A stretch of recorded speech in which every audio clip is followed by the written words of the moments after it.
Welcome into This is Baseball. I am Brandon Johnson. We are into September. September is here. Football is here this week, which means that the Major League Baseball postseason is right around the corner. It's a really good time of year for sports.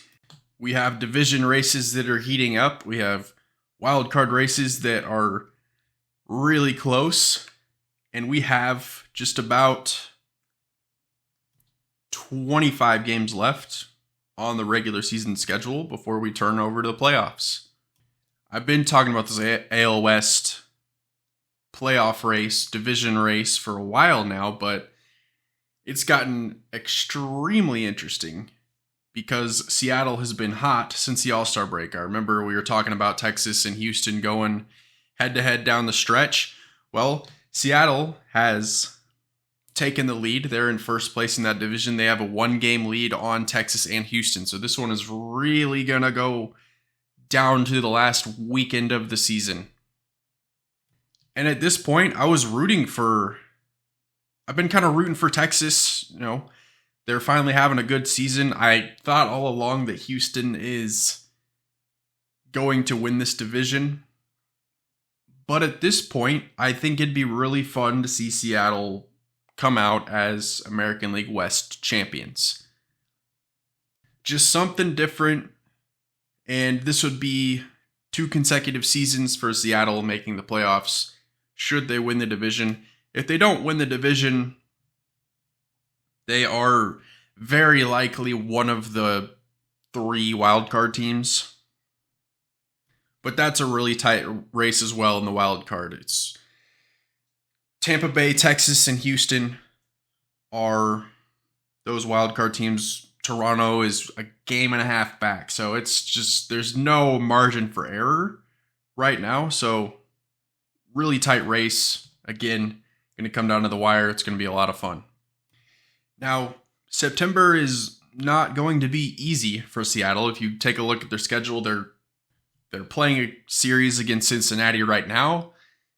And Cincinnati has been one of the surprise teams. So really tough battle for them. They've got 4 against Tampa Bay.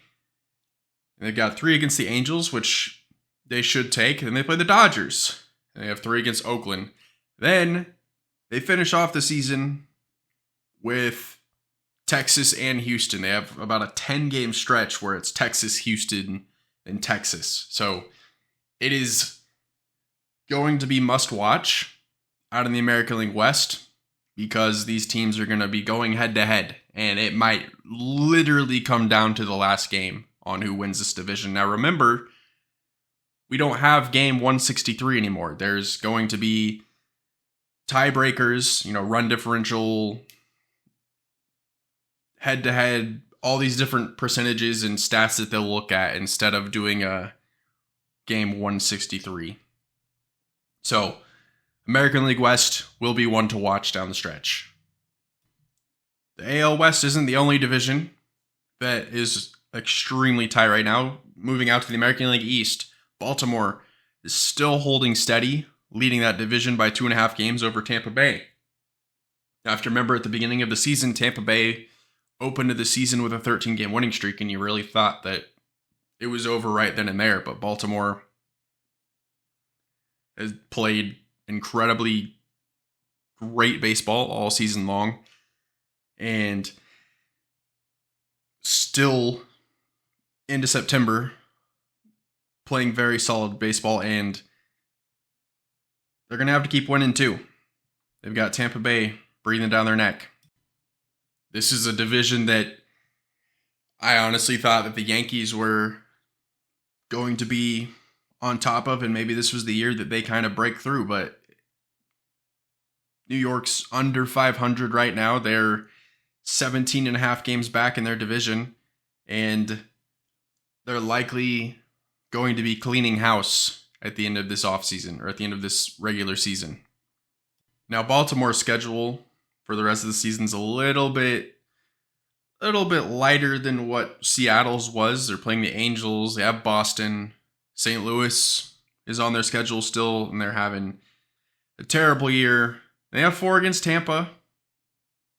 Obviously a division rival there that's going to be,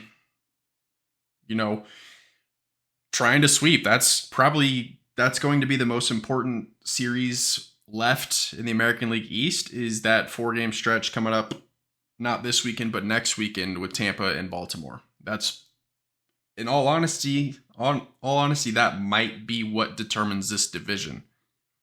After that, Houston, Cleveland, Washington, and Boston for Baltimore. So they've got 4 games left against Tampa, and it's going to be very important that they take 3 out of 4 or honestly sweep them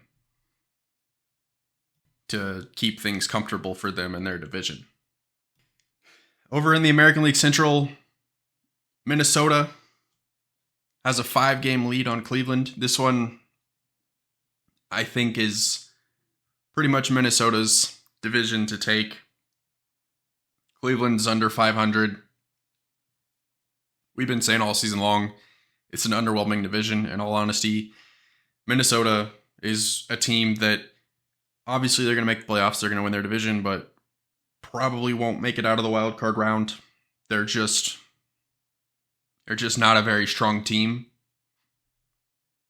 Let's head over to the National League, the National League East. Atlanta Braves are having one of the greatest seasons ever. Have a 15-game lead in the National League East ahead of the Philadelphia Phillies. And they're not coughing that one up. They're on pace to win 107 games. A story for the National League East. When you went into this season, it was Mets, Braves, Phillies. And the Mets are already eliminated from playoff contention. They obviously, at the trade deadline, punted on the 2023 season and the 2024 season.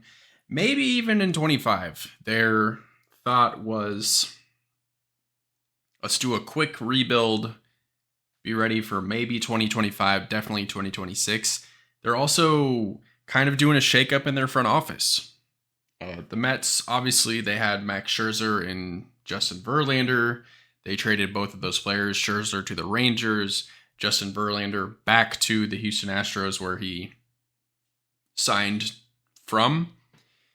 And I don't really know what went wrong with this team. I think it just didn't come together, because there have been reports that, the locker room wasn't an issue. In fact, it was a pretty cohesive group that they had. It just, it's just one of those things where on paper they look like they're a team that can win 100 games. And I said that in the beginning of the year, that the Mets have a team and they have an owner that's willing to spend the money and, basically guarantee a spot in October. Obviously, this is a situation where I missed on this team.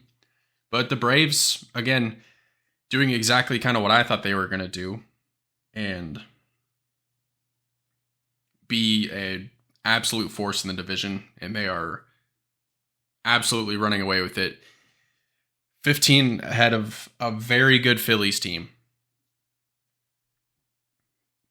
The National League Central. The National League Central is very interesting. Another division that I kind of missed on. I didn't think that it was going to be very competitive. I had the St. Louis Cardinals as a lock to win the division, and they have not performed the way that they thought they would from the word go. They're really needing to find some starting pitching. That's been a lot of their issue this year. But at one point in this season, in May, the Pittsburgh Pirates were leading the NL Central. And Cincinnati's been up there at one point. They've kind of come back to earth. Chicago's 3.5 behind the Milwaukee Brewers. The season ended today. Chicago would be one of the wild card teams. They'd be the second wild card team. And going to be interesting. I think that Milwaukee will hold on. It's really going to come down to Cincinnati and Chicago kind of duking it out there. There's a four-way tie for the fourth place spot, or for the third place wildcard team. Arizona, Diamondbacks, Marlins, Giants, and Reds. They're all right there and all kind of just playing okay baseball. So it's going to come down to whatever team is going to get hot there at the right time in the last couple weeks of the season. Now, like I said, looking at the Cubs, they are 3.5 games behind Milwaukee right now. They have one more chance to face them, and that is the last series of the season. And before they do that, they're going to play. They have a little bit of an interesting schedule. They have San Francisco, they just finished up in Cincinnati, who is chasing them for the division and the wild card spot. And then they're going to go and play San Francisco, another wild card team. Arizona, also in the wild card race. Go to Colorado, who is already eliminated. Then they'll see Arizona again. And then kind of skip to the last week of the season. Atlanta, going to be a tough series to win. And then they'll finally close the series against Milwaukee on the road. And that could potentially have huge playoff implications for whether or not you're going to win the division or be a wild card team. But the National League Central has been overall a surprisingly fun division to pay attention to this season. And it's, again, like a few other divisions in this league, is going to come down to the wire. And that's exactly what you want for the league. Now, let's finish this out in the National League West. Los Angeles Dodgers now are 14.5 games up on both the Diamondbacks and the Giants. There was a point in the season where the Dodgers were in third place behind both of those teams that I just mentioned for about the first 2 months of the season. It was looking like Arizona could make a run at the division, but I've kind of always felt that the Dodgers were going to take care of the West. The team that is most surprising is the San Diego Padres, in the fact that they have completely underperformed. They're kind of in the same realm as the New York Mets, and everybody had high expectations for them. You know, the Mets had their massive payroll, $350 million, and they had won 100 games and made the playoffs in the previous season. They had bolstered their roster. And the Padres, you know, they were in the NLCS just a year ago and, you know, had goals to get to a World Series this season, and they're not even going to get a chance to compete for it, it looks like. Their only hope is the wild card, and they're 5.5 games out of the last spot. And like I said, there's 4 other teams ahead of them that are kind of jockeying for position to get that spot. So it is a complete long shot for the Padres to be in the postseason. I want to close the show and highlight a couple of players that really kind of standing out. Obviously, Ronald Acuna Jr. having an MVP caliber season. He will, in all likelihood, win it unless it's going to be him or Mookie Betts. But the other night, Ronald Acuna Jr. became the first player ever to hit 30 home runs and steal 60 bags in the same season. Ronald Acuna Jr. is a guy that came out and said, with this new rule, that he was going to steal 60 plus bags, and he's lived up to that. He's lived up to all of his expectations. He's hitting .335. His on base percentage is over 400. OPS just under 1,000. Just having a great season. Just under 7. His WAR is just under 7. And then you look at Mookie Betts, who has very similar stats, hitting .316, on base percentage of .410, OPS over 1,000.